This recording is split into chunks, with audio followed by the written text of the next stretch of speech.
SRA 성경 낭독 및 강해 마태복음 26장 7부 사내들인 공회의 신문과 사형 결의라는 제목입니다.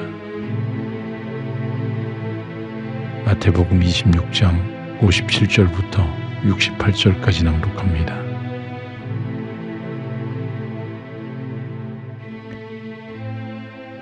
예수를 잡은 자들이 끌고 대제사장 가야바에게로 가니 거기 서기관과 장로들이 모여 있더라. 베드로가 멀찍이 예수를 쫓아 대제사장의 집들에까지 가서 그 결국을 보려고 안에 들어가 하숙들과 함께 앉았더라. 대제사장들과 온 공회가 예수를 죽이려고 그를 칠 거짓 증거를 찾으매 거짓 증인이 많이 왔으나 얻지 못하더니 후에 두 사람이 와서 가로되 이 사람의 말이 내가 하나님의 성전을 헐고 사흘에 지을 수 있다 하더라 하니 대제사장이 일어서서 예수께 묻되 아무 대답도 없느냐? 이 사람들이 너를 치는 증거가 어떠하뇨 하되 예수께서 잠잠하시거늘 대제사장이 가로되 내가 너로 살아계신 하나님께 맹세하게 하노니 내가 하나님의 아들 그리스도인지 우리에게 말하라. 예수께서 가라사대 내가 말하였느니라. 그러나 내가 너희에게 이르노니 이후에 인자가 권능의 우편에 앉은 것과 하늘 구름을 타고 오는 것을 너희가 보리라 하시니 이에 대제사장이 자기 옷을 찢으며 가로되 저가 참남한 말을 하였으니 어찌 더 증인을 요구하리요? 보라, 너희가 지금 이 참남한 말을 들었도다. 생각이 어떠하뇨? 대답하여 가로되 저는 사형에 해당하니라 하고 이에 예수의 얼굴에 침 뱉으며 주먹으로 치고 혹은 손바닥으로 때리며 가로되 그리스도야 우리에게 선지자 노릇을 하라. 너를 친 자가 누구냐 하더라. 아멘.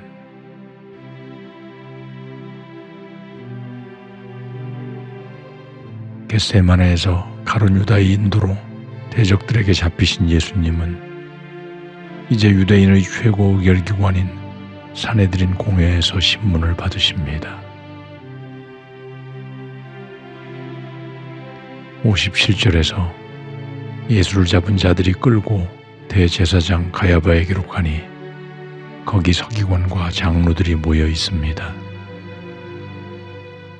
공간복음서인 마태, 마가, 누가복음에는 모두 당시 대제사장인 가야바의 집으로 끌려가 신문 받으며 조롱받고 유죄 판결을 받았다고 기록하고 있으나 요한복음 18장 12절에서 23절까지는 예수님이 대제사장 가야바의 장인이며 전직 대제사장이었던 안나스에게로 먼저 끌려가서 신문 받으셨다고 기록되어 있습니다.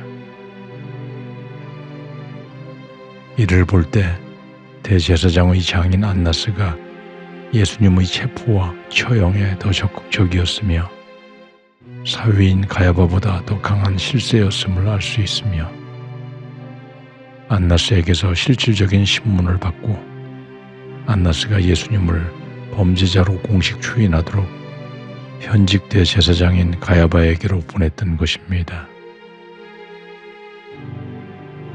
서기관과 장로들이란 사내들인 공회원 가운데 일부로서 소위원회의 성격을 띤 단체입니다. 이들은 여기서 일단 유죄를 결정하고 예수님을 다시 전체 사내들인 공회에 넘기는 것입니다. 사내들인 공회는 규정상 해가 진 이후에는 열 수 없었으므로 전체 공회는 날이 밝은 후에 열린 것이며 이런 사실이 27장 1절과 누가복음 22장 66절에 암시되어 있습니다. 58절에서 베드로가 멀찍이 예수를 쫓아 대제사장의 집들에까지 가서 그 결국을 보려고 안에 들어가 하속들과 함께 앉습니다. 스승 예수를 목숨을 버리더라도 배신하지 않겠다고 장담했던 베드로가 이제 스승 예수를 향한 걱정과 자신의 신변 안전에 대한 두려움 사이에서 갈등하며 추위를 살피기 위해 멀찍이 쫓아가 대제사장 관저의 안뜰에 들어가는 것입니다. 완전히 달아나 버린 다른 제자들의 태도에 비해서는 나은 점이지만 예수님에 대한 자신의 충성됨을 당당하게 드러내지 못하고 멀찍이 쫓아가 추위를 살피는 인간의 연약한 본성을 보여주고 있습니다. 59절에서 대제사장들과 온 공회가 예수를 죽이려고 그를 칠 거짓 증거를 찾습니다. 공회는 유대인들의 의결기관인 동시에 법원으로서 중앙공회와 지방공회로 나누어져 있었습니다. 여기서 말하는 공회는 예루살렘에 있는 중앙공회인 산헤드린 공회로서 유대의 최고 법원이었습니다. 예수님 당시에는 의장인 대제사장을 비롯하여 서기관들, 장로들 등 총 71명으로 구성되어 있었으며 이들은 죄인의 생사여탈권을 가지고 있었으나 로마 시대에는 사형 집행에 대해서는 로마의 허가를 받아야만 했습니다. 이들은 예수님을 칠 거짓 증거를 찾습니다. 이는 아무리 찾아도 예수를 죽일 마땅할 증거를 찾지 못했기 때문에 계속해서 찾으며 거짓 증거라도 만들려는 음모자들의 불법성을 강조하고 있는 것입니다.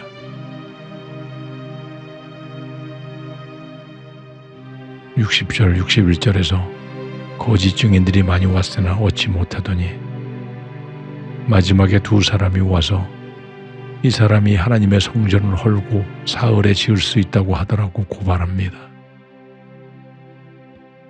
공회원들이 아무리 예수를 죽일 증거를 찾아도 발견하지 못할 때 최후 수단으로 두 사람의 증인이 나타나 예수님이 성전을 헐고 사흘에 지을 수 있다고 하더라고 위증하며 예수님을 고소하는 것입니다.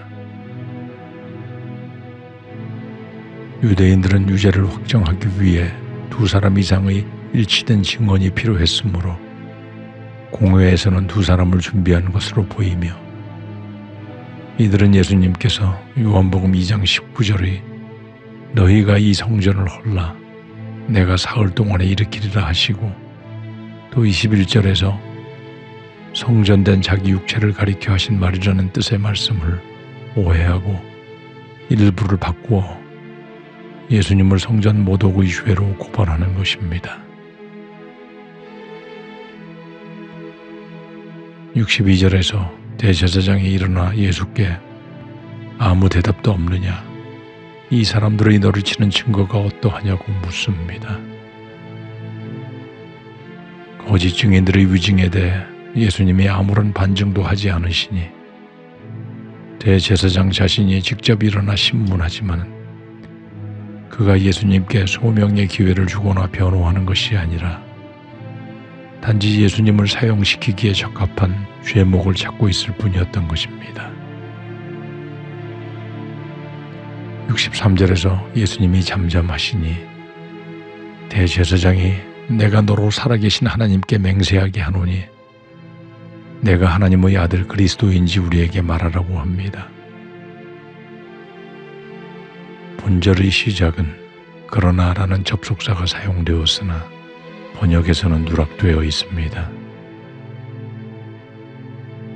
예수님이 잠잠하심으로 거짓 증인들의 위증과 대제사장의 질책성 질문에도 예수님은 아무 변명도 반증도 하지 않으셨음을 알 수 있습니다. 내가 너로 살아계신 하나님께 맹세하게 하노니라는 표현은 직역하면 내가 너로 하나님을 걸고 맹세하게 하노니라는 의미이며 대제사장은 예수님께 하나님께 맹세하라고 한 것이 아니라 하나님의 이름을 걸고 맹세하라고 요구하므로 하나님의 이름을 빙자하여 거짓 맹세를 하게 되면 레위기 19장 12절 규례에 의해 그분의 거룩한 이름을 망령되게 하는 죄를 부과하기 위한 것이었습니다. 예수님께서 이런 맹세를 하며 자신이 하나님의 아들 그리스도라고 말하게 되면 하나님의 이름을 망령되게 하고 또 신성모독의 죄로 처벌하려는 빠져나갈 수 없는 사악한 죽음의 질문이었던 것입니다. 64절에서 예수님은 내가 말하였느니라. 그러나 내가 너희에게 이르노니 이후에 인자가 권능의 우편에 앉은 것과 하늘 구름을 타고 오는 것을 너희가 보리라 하십니다. 내가 말하였느니라는 간접적으로 자신이 살아계신 하나님의 아들 그리스도라고 밝히시는 것입니다. 그러나 내가 너희에게 이르노니의 그러나는 다만 이와 더불어라는 뜻으로 위의 말씀에 추가하여 이후에 예수님이 권능의 우편에 앉은 것과 하늘 구름을 타고 오는 것을 볼 것이라고 하시므로 자신이 하나님의 아들 그리스도이실 뿐 아니라 하나님 우편에 앉을 자요 다니엘서 7장 13절 예언대로 영광 가운데 다시 오실 자이심을 밝히십니다. 65절에서 이에 대제사장이 자기 옷을 찢으며 말하기를 저가 참남한 말을 하였으니 어찌 더 증인을 요구하리요. 보라 너희가 지금 이 참남한 말을 들었도다고 분노합니다. 유대인들의 관습 중 옷을 찢는다는 것은 극도의 슬픔이나 극도의 분노를 표현하는 행위입니다. 참남하다는 것은 비방하다, 모욕하다는 뜻으로 하나님에 대해 비방하며 모욕한다는 의미로 사용되어 자신이 하나님의 아들이며 장차 심판의 재림주로 오신다는 발언을 신성모독의 언사로 보는 것이지만 실상은 예수를 신성모독자로 매도하는 대제사장 그가 오히려 하나님을 모독하고 있는 것입니다. 66절에서 대제사장이 회원들의 생각이 어떠하냐고 묻자 회원들이 대답하기를 예수님이 사형에 해당된다고 결의합니다.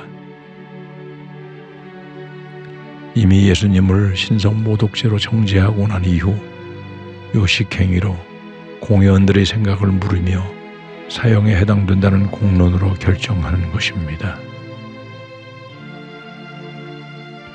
하나님께 죄를 짓고 죄 속에서 살 수밖에 없는 인간이 지금 그 하나님에게 사형을 선고하고 있는 장면이며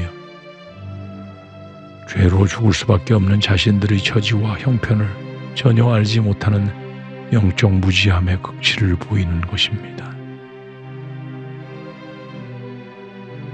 67, 68절에서 이에 예수의 얼굴에 침뱉으며 주먹으로 치고 혹은 손바닥으로 때리며 그리스도야 우리에게 선지자 노릇을 하라 너를 친 자가 누구냐며 희롱합니다.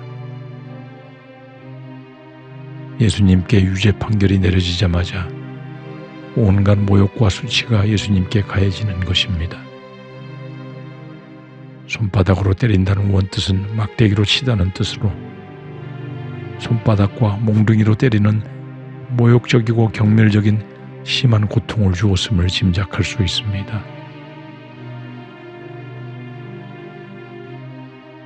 그리고 본문에는 기록되어 있지 않지만 마가복음이나 누가복음의 말씀처럼 예수님의 눈을 가리고 때리며 누가 때렸는지 마치 점을 치는 것처럼 맞춰보라고 조롱하고 있는 것입니다.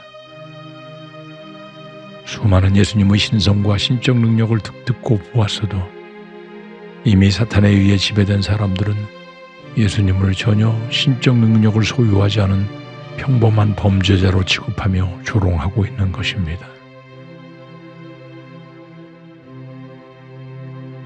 그러나 예수님은 거기에 대항하여 욕을 하거나 신적 권능으로 제압하지도 않으시고 묵묵히 다 참으시며 베드로전서 2장 21절 말씀과 같이 그를 따르는 제자들에게 그 고난의 자취를 따르도록 본을 보이시는 것입니다. 사내들인 공회에 잡히시어 신문을 당하시는 예수님은 침묵으로 일관하시며 자신을 변호하지 않으십니다. 위선적인 종교 지도자들과 거짓 증인들인 죄인들 앞에서 만왕의 왕이신 예수님이 어떤 자기 변호도 할 필요가 없으셨으며 인류의 죄를 대속하시기 위해 도수장으로 끌려가는 어린 양과 같이 잠잠한 것은 마지막까지 성경을 이루는 것이었으며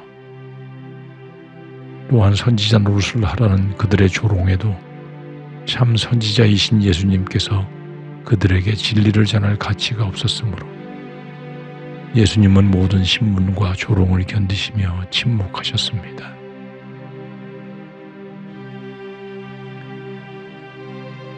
그러나 예수님께서 자신이 하나님의 아들 그리스도이신 사실은 분명히 밝히심으로 예수님의 사역 목적을 명확히 하심과 동시에 죄인들로부터 신성모독죄로 십자가에 달리게 되는 근거를 이루게 하신 것입니다.